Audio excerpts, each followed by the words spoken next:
Bonsoir à tous, très heureux de vous retrouver. Bienvenue au condensé de l'actualité depuis nos différentes régions, les 77 communes du Bénin. Les réformes engagées par le gouvernement dans le domaine de la diplomatie vont se poursuivre. Bientôt, le sous-secteur sera doté d'une nouvelle carte diplomatique. Le premier responsable en charge du ministère l'a annoncé à Boïcon et c'était à l'occasion de la clôture de la première session du conseil sectoriel du dialogue social de son département ministériel. Bertin Adimi et Giscard Rakpovi nous informent de cette activité du Conseil sectoriel du dialogue social du ministère des Affaires étrangères et de la coopération. Le Conseil sectoriel du dialogue social, au sein de l'instance décideurs et partenaires sociaux du ministère des Affaires étrangères et de la coopération échange. Pour le compte de la première session du Conseil au titre de l'année en cours, plusieurs préoccupations des travailleurs sont soumises à l'autorité. La prise en compte du personnel administratif et technique pour les stages de renforcement des capacités. Les participants souhaitent que la spécificité du ministère des Affaires étrangères et de la coopération soit clairement présentée aux fins d'obtention d'une part de la revalorisation des primes existantes, notamment la prime d'habillement et l'obtention de nouvelles primes spécifiques aux activités de ce département ministériel d'autre part. En sa qualité de premier responsable de l'administration sectorielle, le chef de la diplomatie béninoise dit avoir pris bonne note des doléances des travailleurs de son ministère. Oui, j'ai noté que vous souhaitez que la spécificité du ministère des Affaires étrangères soit prise en compte.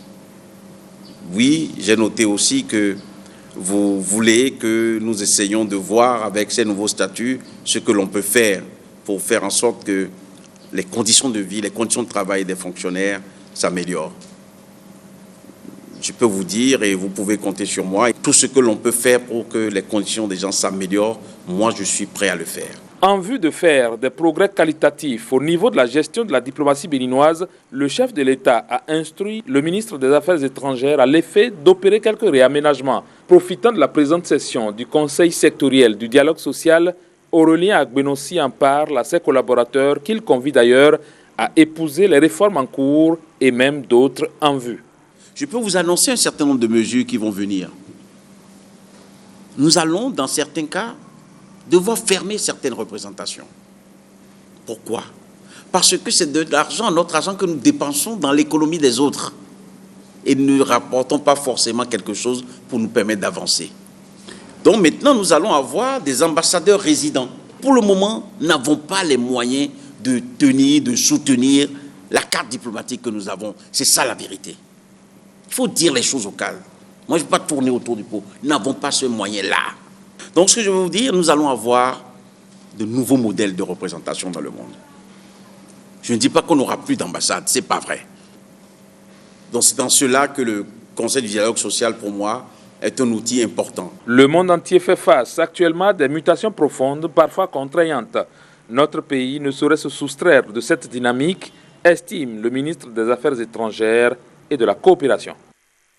De la diplomatie, parlons de l'éducation avec les alternatives éducatives qui aident énormément le système éducatif. Cependant, il faut davantage les structurer, tenant compte du travail que déploient les partenaires techniques et financiers, partenaires du Bénin, dans la mise en œuvre de cette approche. C'est dans ce cadre que s'est tenu récemment à Abomey, dans le département du Zou, un atelier diagnostic.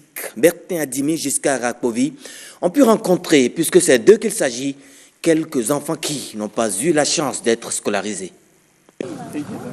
Comme eux, bien d'autres enfants de leur âge auraient bien voulu aller à l'école. Hélas, pour une raison ou une autre, ils n'y vont pas.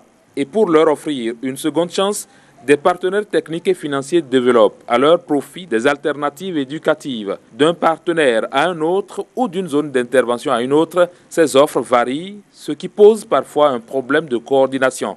L'atelier d'Abomey intervient donc pour jeter les bases de l'harmonisation des interventions. Qui dit diagnostic dit requête d'informations. Qui dit diagnostic dit état des lieux.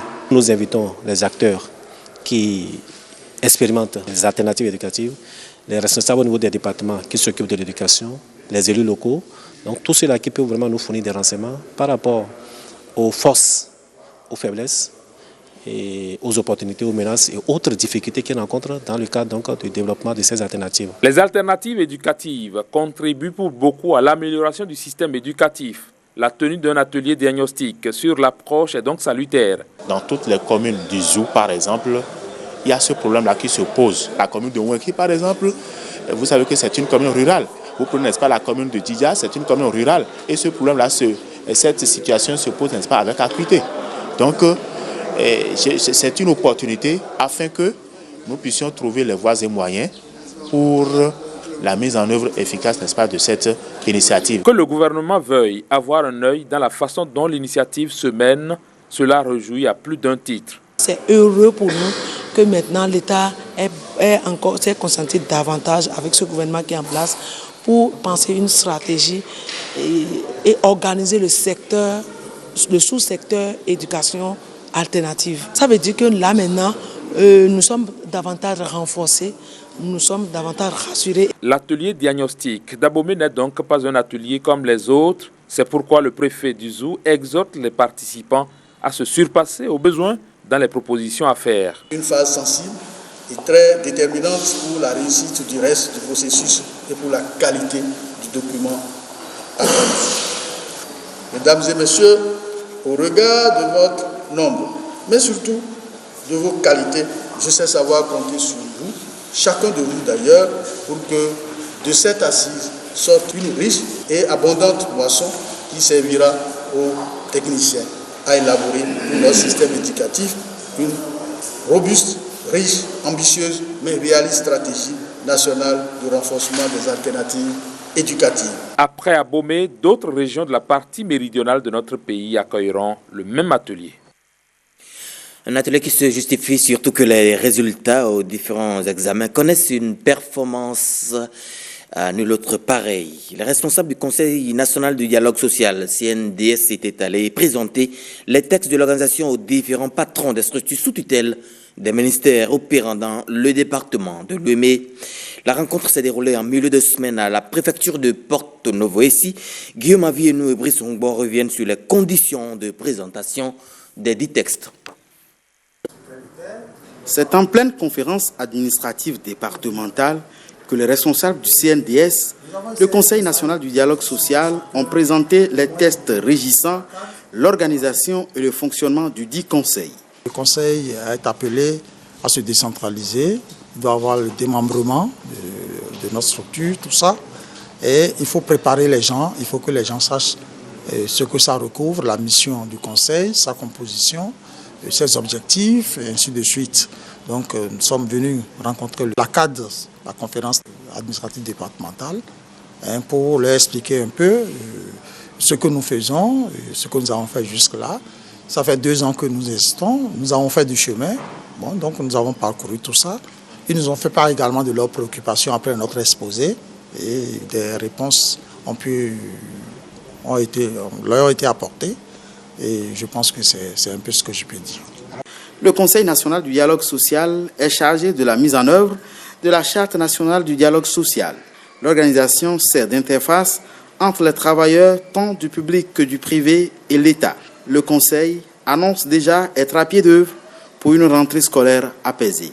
Aujourd'hui, nous sommes en contact avec les ministères chargés de l'enseignement pour savoir un peu ce qui se passe, ce qui se fait.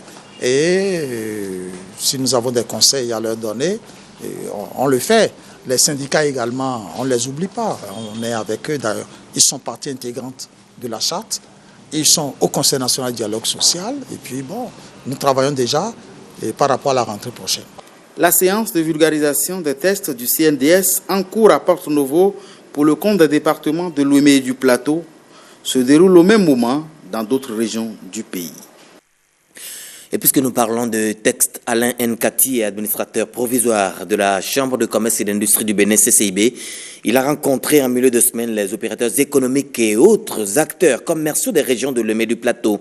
C'était en milieu de semaine et cela dans la perspective de faire adopter aux usagers de cette chambre de nouveaux textes proposés pour régler les problèmes de fonctionnement de la chambre consulaire, mais aussi dans l'objectif des élections au niveau des instances dirigeantes de l'institution. Nous y reviendrons dans nos prochaines éditions.